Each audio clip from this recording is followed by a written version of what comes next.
Hello दोस्तों, learning by doing पे मैं प्रियंका आपका स्वागत करती हूं। और जैसा कि आपके सामने है, ये है सामान्य जागरूकता यानी जीके जीएस से संबंधित क्वेश्चन प्रैक्टिस 7 सेट नंबर 40 है।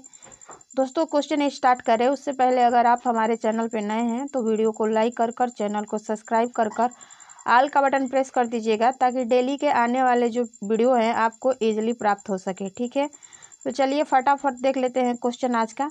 तो 26 नंबर क्वेश्चन आपके सामने है दोस्तों कि ईस्ट इंडिया कंपनी ने बंगाल की दीवानी कब प्राप्त की थी। ऑप्शन ए 1765 ईसा में, ऑप्शन बी 1865 ईसा में, ऑप्शन सी है 1757 ईसा में, या ऑप्शन डी है 1857 ईसा में। बताइए इस प्रश्न का करेक्ट आंसर क्या होगा।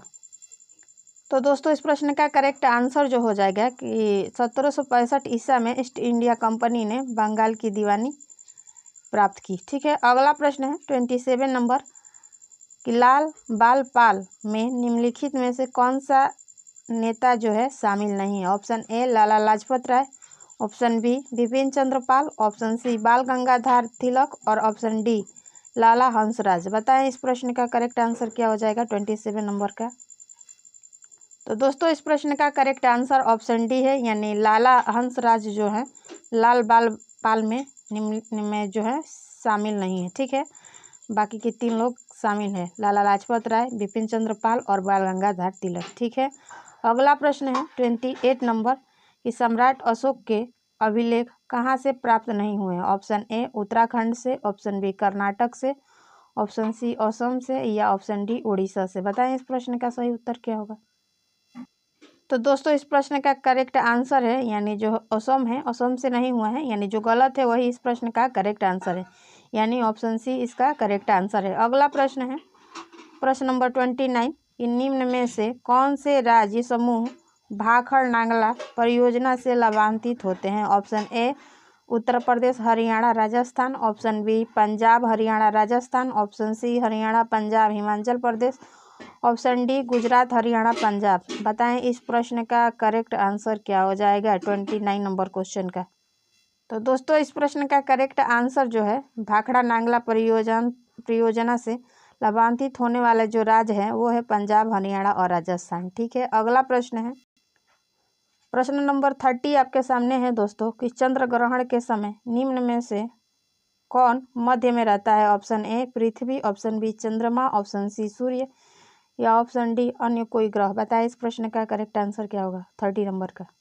तो दोस्तों, इस प्रश्न का करेक्ट आंसर जो हो जाएगा वो है ऑप्शन जो है ए, यानी पृथ्वी जो है चंद्र ग्रहण के समय जो है मध्य में रहती है। ठीक है, अगला प्रश्न है प्रश्न नंबर 31 कि निम्नलिखित में से कौन सा भारतीय राज्य अंतर्राष्ट्रीय सीमा तथा समुद्र तट को स्पर्श नहीं करता। Option A Uttar Pradesh, option B Jharkhand, option C Paschim Bengal और ऑप्शन डी असम। बताएं इस प्रश्न का करेक्ट आंसर क्या हो गया 31 नंबर का।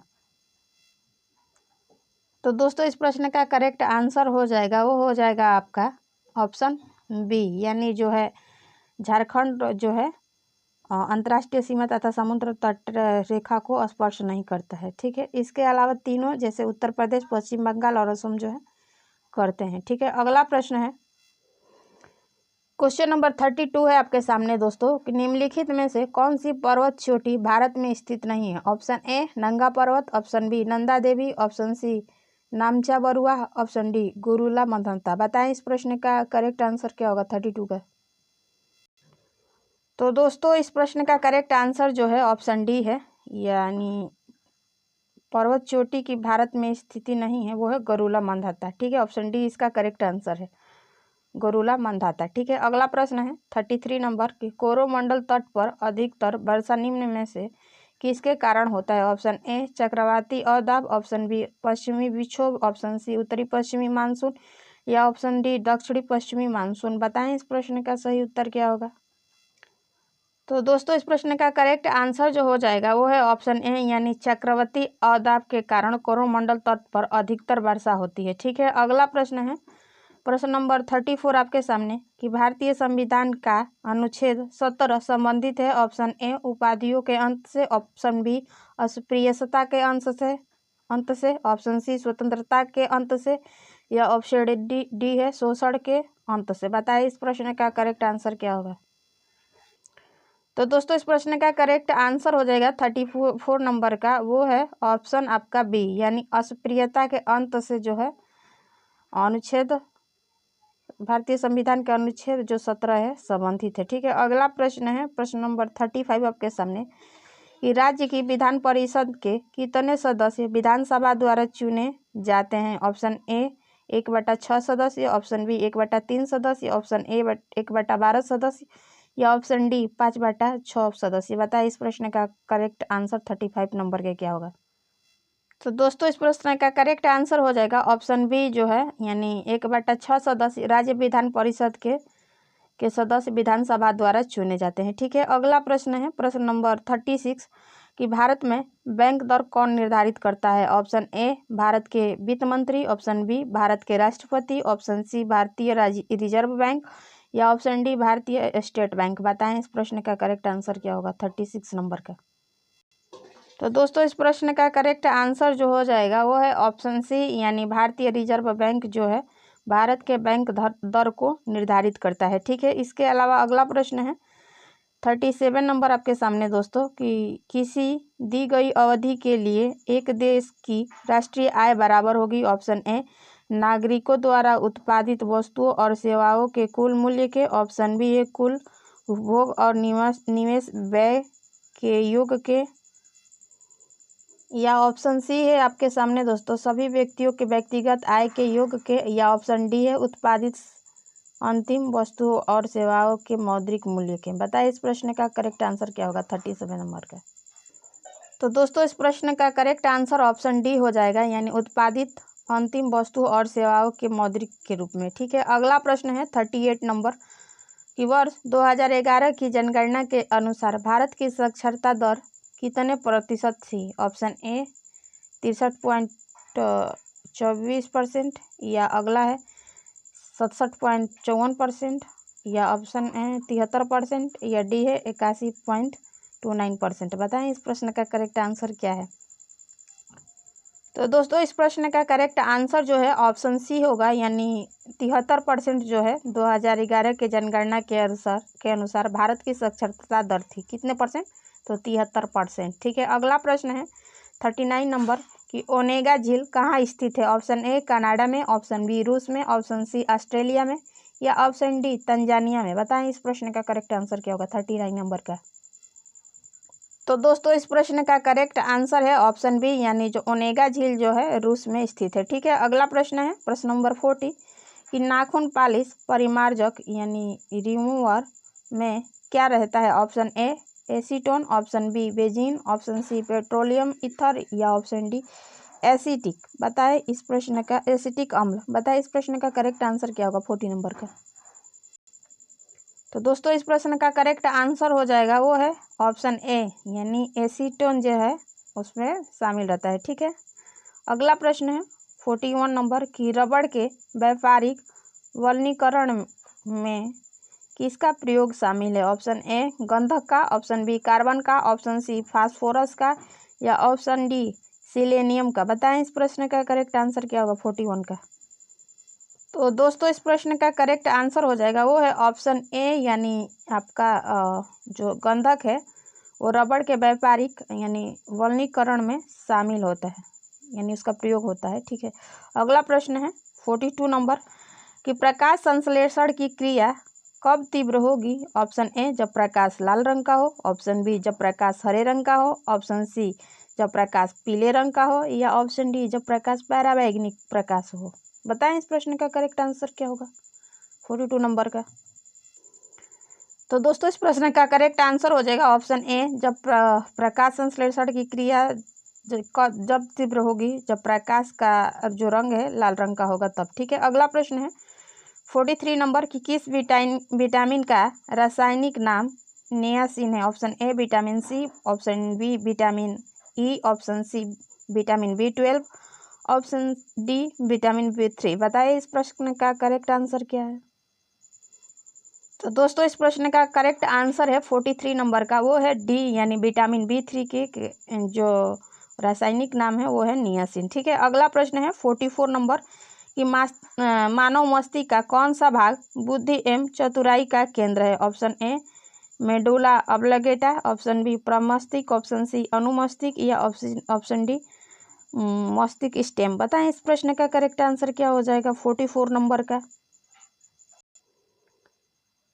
तो दोस्तों इस प्रश्न का करेक्ट आंसर जो हो जाएगा वो है ऑप्शन बी, यानी बुद्धि एवं चतुराई का जो केंद्र होता है वो प्रमस्तिष्क होता है। ठीक है, मानव मस्तिष्क में। प्रश्न नंबर 45 है आपके सामने दोस्तों, वो है इंसुलिन के अतिस्रावण में कौन सा रोग होता है। ऑप्शन ए मधुमेह, option B hypoglycaemia, option C cancer या ऑप्शन डी हेमोफीलिया। बताएं इस प्रश्न का करेक्ट आंसर क्या होगा 45 नंबर का। तो दोस्तों इस प्रश्न का करेक्ट आंसर हो जाएगा ऑप्शन बी, यानी जो आपका हाइपोग्लाइसीमिया जो है इंसुलिन के अतिस्रावण के कारण होता है। ठीक है, यही रोग है। अगला प्रश्न है 46 नंबर कि नेटवर्किंग शब्दावली यानी हैंडशेकिंग का अर्थ है। ऑप्शन ए कंप्यूटर को हब के साथ जोड़ना, ऑप्शन बी वितरण नेटवर्क, ऑप्शन सी ईमेल भेजना या ऑप्शन डी विभिन्न कंप्यूटरों के समान परिचालन प्रणाली का होना। बताएं इस प्रश्न का करेक्ट आंसर क्या होगा 46 नंबर का। तो दोस्तों इस प्रश्न का करेक्ट आंसर हो जाएगा, यानी नेटवर्किंग शब्दावली में हैंडशेकिंग का अर्थ होता है ऑप्शन ए, यानी कंप्यूटर को हब के साथ जोड़ना होता है। ठीक है, अगला प्रश्न है 47 नंबर की खबरों में रहे डॉक्टर फिरदौसी कदारी और मोहम्मद अमजद साकिब किस पुरस्कार के प्राप्तकर्ता हैं। ऑप्शन ए बुकर पुरस्कार, ऑप्शन बी रैमन मैगजीन पुरस्कार, ऑप्शन सी पुलिंजर या ऑप्शन डी एम्बेल पुरस्कार। बताएं इस प्रश्न का करेक्ट आंसर क्या होगा 47 का। तो दोस्तों इस प्रश्न का करेक्ट आंसर जो हो जाएगा वो है कि खबरों में रहे डॉक्टर फिरदौसी कदारी और मोहम्मद अमजद साबिक जो है, इन्हें जो पुरस्कार मिला वो है रैमन मैगसेस पुरस्कार, यानी ऑप्शन बी इसका करेक्ट आंसर होगा। ठीक है, अगला प्रश्न है प्रश्न नंबर 40 नंबर कि वैश्विक आर्थिक स्वतंत्रता सूचकांक 2021 में भारत का कौन सा स्थान प्राप्त हुआ है। Option A, option B, option C and option D. बताइए।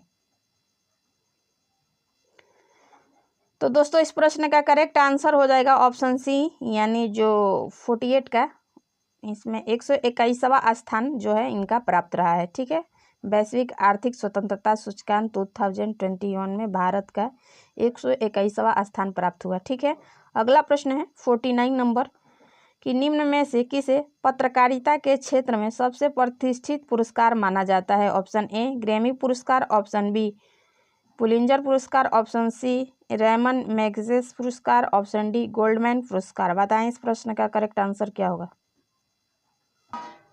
तो इस प्रश्न का करेक्ट आंसर हो जाएगा कि दोस्तों पत्रकारिता के क्षेत्र में जो सबसे प्रतिष्ठित पुरस्कार है वो है पुलिंजर पुरस्कार होता है, यानी ऑप्शन बी इसका करेक्ट आंसर है। और अगला प्रश्न है प्रश्न नंबर 50 कि विश्व ओजोन संरक्षण दिवस कब मनाया जाता है। ऑप्शन ए 10 जुलाई को, ऑप्शन बी 16 सितंबर को, ऑप्शन सी 12 अक्टूबर को या ऑप्शन डी 21 दिसंबर को। बताएं इस प्रश्न का करेक्ट आंसर क्या होगा 50 नंबर क्वेश्चन का। तो दोस्तों इस प्रश्न का करेक्ट आंसर हो जाएगा कि विश्व ओजोन संरक्षण दिवस जो है ऑप्शन बी, यानी 16 सितंबर को मनाया जाता है। और इस तरह आपका जो है question practice set number 25 question के साथ कंप्लीट होता है। दोस्तों अगर आप हमारे चैनल पे नए हैं तो वीडियो को लाइक कर चैनल को सब्सक्राइब कर ऑल का बटन प्रेस कर दीजिएगा, ताकि डेली के आने वाले जो वीडियो हैं आपको ईजिली मिल सके। और दोस्तों अपने फ्रेंड, कलीग, रिलेशन या पीयर ग्रुप जिनसे जुड़े हुए हैं उनके यहाँ ये वीडियो शेयर करें, ताकि इस कंटेंट का प्रॉफिट उन लोगों को भी मिल सके। तो फिर मिलेंगे अगले प्रैक्टिस से नंबर 50 के साथ। तब तक के लिए धन्यवाद। आपका दिन मंगलमय हो।